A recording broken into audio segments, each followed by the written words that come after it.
In front of me is DOOGEE X95, and today I would like to show you how you can switch on or off auto rotation on this device.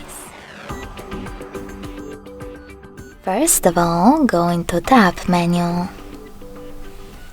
Now look for auto rotate icon, and when you find it, click on it.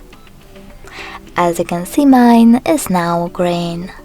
That means that auto rotation is enabled, but you can always disable it by tapping on the same icon again.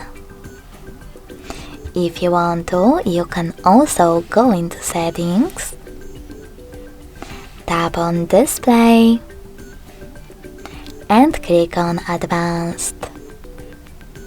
Then tap on this switcher next to Auto Rotate screen to turn it on or off. Thanks so much for watching. If you enjoyed this video, smash that like button, comment and subscribe. Bye!